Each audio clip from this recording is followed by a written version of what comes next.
update dunia kripto 11 Desember 2021. Nah, jadi kalau seperti biasa kita rekap dulu ya yang kemarin. Nah, ini masih juga ada tanda panahnya gitu. Ini memang sesuai analisa kita ya. Jadi pump and dump. Jadi setelah ada data dari CPI itu langsung naik tinggi sampai 50 ribuan, terus dump gitu. Sampai ke poin 46 ribuan gitu ya. Nah, teman-teman saya harap aman ya semua ya hari ini kemarin gitu. Karena kita sudah menganalisa seperti ini kira-kira gitu ya. Jadi kalaupun misalnya memang seperti kita ada saya ada scalping long gitu, terus juga ada ambil short, jadi ya cukup lumayan lah untuk kemarin gitu, karena memang udah tahu, itu pun saya udah info di semua channel VIP saya. Nah, jadi teman-teman, berarti analisa sejauh ini masih oke ya. Nah, untuk dominasi BTC kemarin itu kita bilangnya turun dulu baru naik gitu ya. Nah, ini agak ya cuman turun sedikit gitu baru naik. It's okay gitu ya. Berarti saya sih kemarin harapannya sampai seginilah turunnya kalau nggak salah tuh. Jadi baru naik, tapi ternyata sudah naik duluan karena ya pump and dump tadi ya. Jadi untuk hari ini seperti biasa kita cek dulu berita gitu. Nah, kita rangkum dulu mengenai data inflasi kemarin. Jadi data inflasi kemarin itu kan kenaikannya 6,8% ya. 6,8%. Nah, sekitaran ini. Jadi kalau dihitung ini per 5 tahun grafiknya ini memang sangat tinggi sekali. Jadi katanya sejak 39 tahun yang lalu gitu. Jadi ini paling tinggi. Tapi kok BTC fail gitu dia tulisnya ya. Gagal dalam menjadi inflation hedge ini, pelindung inflasi ini gitu, pelindung nilai dari inflasi ini. Nah, jadi banyak pendapat mengatakan bahwa karena BTC masih sangat spekulatif gitu ya, dan juga sangat volatil. Jadi belum bisa dibilang digital gold sejauh ini gitu. Mungkin nanti berapa tahun lagi gitu mungkin bisa. Cuman kalau untuk sekarang secara volume, secara market cap itu masih belum, sangat jauh sekali. Nah, jadi makanya kemarin itu banyak spekulasi ya, pump and dump itu tadi. Nah, itu juga salah satunya saya yakin kenapa bisa pump and dump itu karena seperti ini nih contohnya. Jadi media itu suka dalam tanda kutip lebih ke arah negatif gitu ya, tone-nya ya, kata-katanya, pembawaannya, headline-nya. Jadi tentu ini membuat membuat trader apalagi yang di kripto gitu ya, yang emosional sekali itu pasti sedikit panik. Nah, sekarang harga udah tinggi, begitu keluar media ini kan pasti agak lebih telat. Nah, ini pun ini munculnya sih Desember kemarin sih memang. Cuman ini pasti jam-jam ini ya, jam Amerika mungkin. Nah, tapi maksud saya itu trader ini udah tahu duluan gitu ya. Mereka mungkin sudah pantau CNBC misalnya atau apa. Mereka lihat dulu nih. Begitu ada data keluar gitu, wah langsung respon gitu kan. Padahal banyak juga trader-trader yang mungkin nggak tahu gitu loh. Mereka taunya, wah udah naik tinggi aja gitu. Tiba-tiba dapat artikel seperti ini, kaget dong, panik, jual. Jual, panik, jual, jual, jual. Ya udah, jual terus. Jadi akhirnya dump. Nah, itu kira-kira pemikiran saya kemarin itu memang ya seperti itu gitu. Nah, terus ini ada sedikit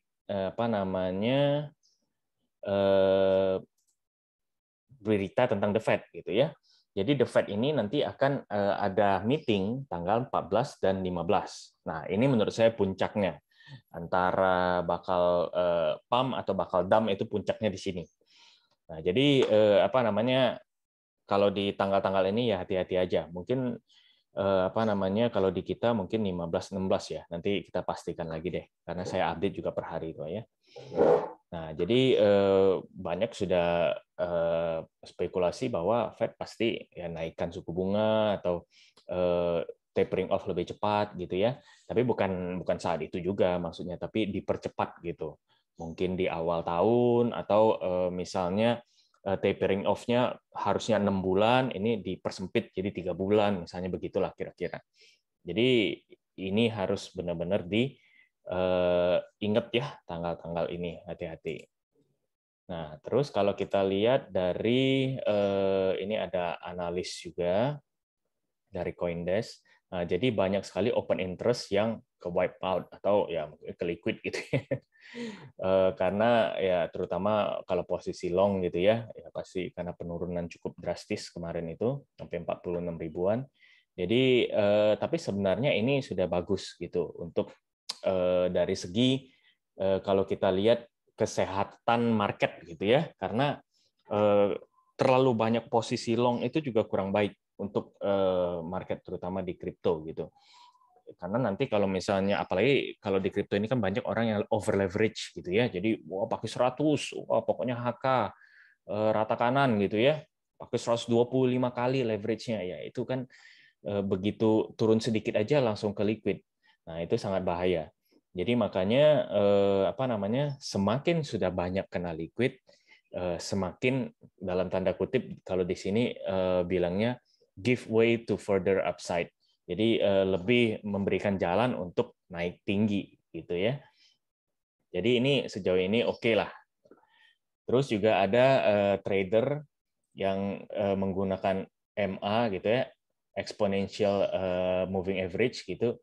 Dia melihatnya ini per minggu candle-nya itu sejauh ini masih berada di 44.000 ke 52.000. Jadi masih di range ini. Dan ini semakin mengkerucut dia bilang. Jadi kemungkinan nanti di satu poin gitu dia akan antara breakout atau breakdown. Tentu banyak orang yang berharapnya ke breakout gitu ya. Karena breakdown ini biasanya harus membutuhkan FAT lah atau memang miners. Tapi kita lihat pun miners kemarin kan nggak ada masih banyak sekali ya. Makanya itu juga ada ketakutan tersendiri sih.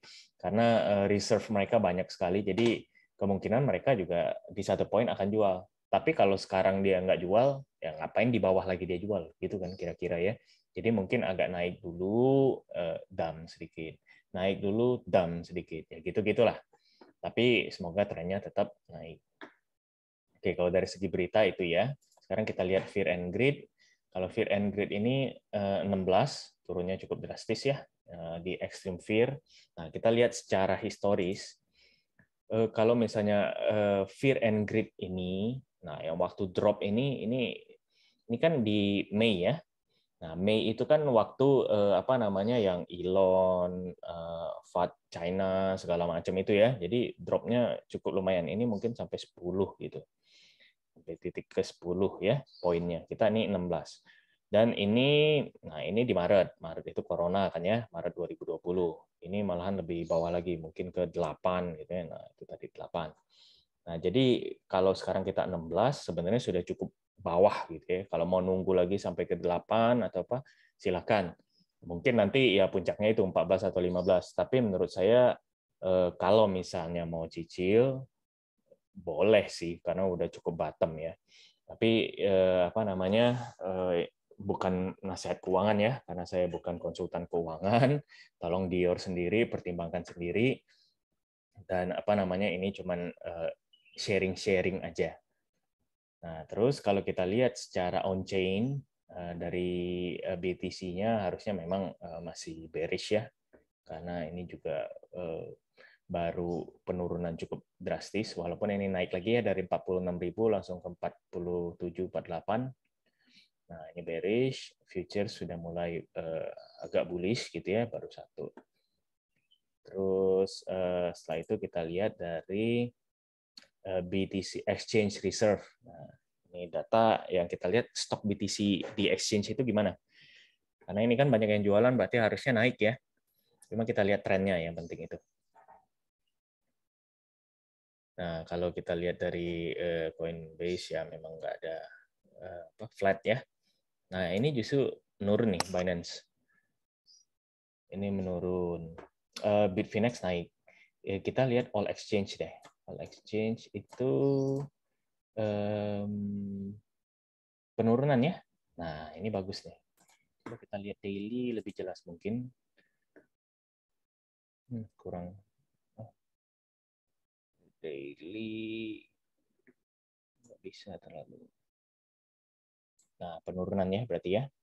Nah, ini bagus. Kalau exchange reserve-nya itu menurun, berarti stok BTC di dalam exchange itu berkurang, which is good gitu ya. Berarti banyak orang yang memang menarik dari exchange gitu untuk ditaruh di wallet gitu ya, untuk disimpan aja. Terus kita lihat chart yang lain. Nah, ini inflow dari whales ya. Kalau ini kita lihat, ini juga memang trennya dalam 7 hari naik, tapi ini agak drop nih. Nah, ini menarik juga nih. Jadi cukup bagus ya. Ini inflows ini seperti yang saya jelaskan kemarin, berarti whales yang mendepositkan BTC-nya ke exchange gitu. Nah, kalau min ini rata-ratanya kira-kira begitu ya. Kalau kita lihat per hari ada mungkin lebih jelas. Kalau per hari masih tren agak naik ya. Oke. Terus kita lihat lagi ini open interest. Tadi walaupun kita udah singgung sedikit, tapi kita lihat dari chart-nya belum ada banyak perubahan. Sebenarnya kalau misalnya memang mau ada rumusnya gitu kan, saya juga pernah share gitu. Kalau mau dia bilang shake out-nya udah selesai gitu ya. Ini dari analis juga saya copy chart-nya. Itu nah kalau kita LTH SOPR-nya cukup naik nih. Berarti banyak yang ini juga TP. Nah, ini mungkin kemarin sih ya. Karena tanggal 10 gitu. Ini 12 kan jadi agak delay. Nah, tapi kalau misalnya memang mau nunggu pas, ya udah mungkin tunggu agak naik atau tren naik, boleh masuk gitu ya. Paling tepat sih memang tunggu tanggal 14-15 itu sih kalau mau ya. Jadi karena sesuai semua nih kalau kita lihat dari data-data dari tadi. Oke, sekarang kita ke technical. Technical seperti biasa kita cek dulu presetnya, indikator itu ke sell bearish 1 harian 4 jam masih bearish, 1 jam masih bearish, 15 menit. Oke, buy. Jadi kalau kita simpulkan berarti ini masih bearish ya. Tapi memang ini masih pagi. Dari sini tadi udah 16. Kalau ini juga bearish. Dari peak ini juga bearish. Oke. Nah, cuma karena kalau kita lihat dari sekarang ini per 4 jam. Ini memang lebih ke arah, kalau indikator tadi kan bearish ya.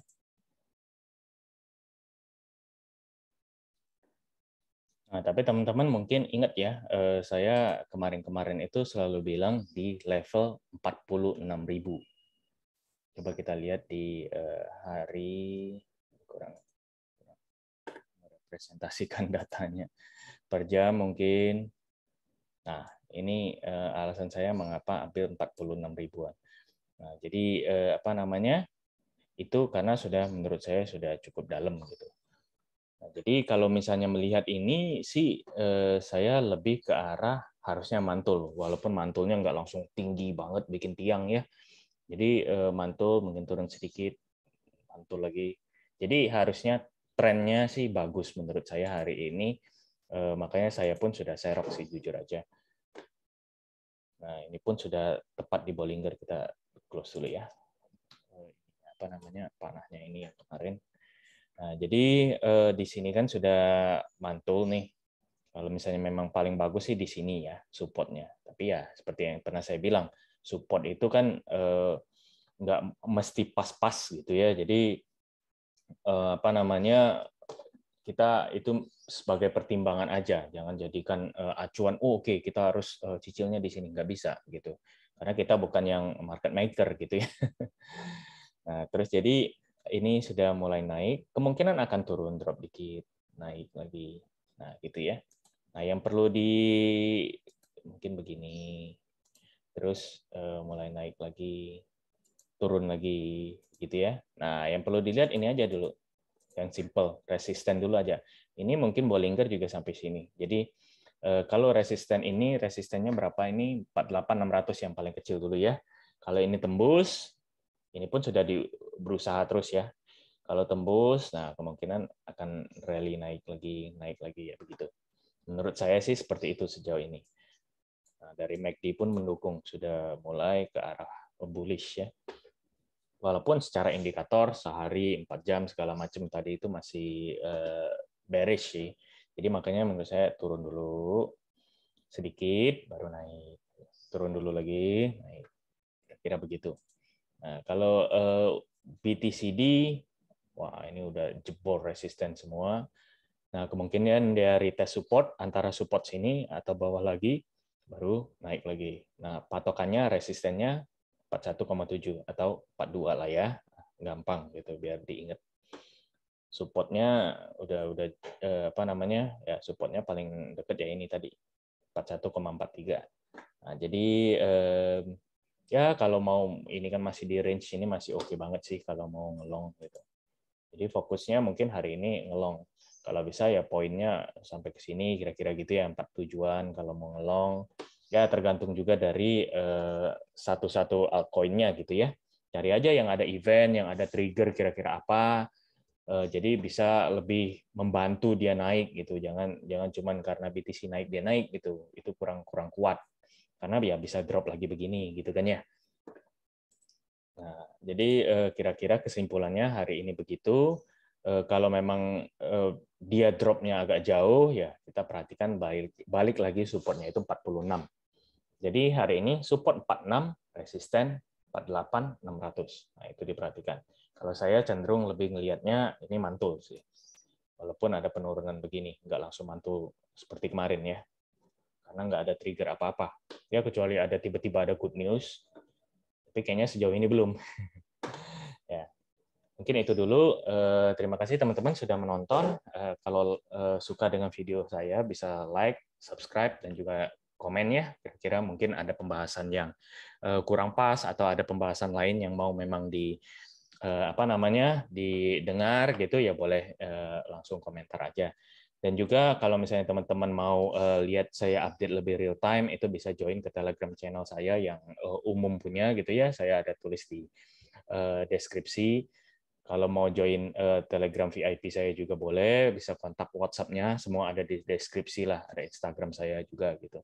Karena kalau memang video ini kan saya biasanya update sehari sekali gitu. Di TikTok saya juga ada, cuman memang lebih terpotong-potong karena durasi ya. Jadi ya segitu dulu ya, semoga bermanfaat. Terima kasih.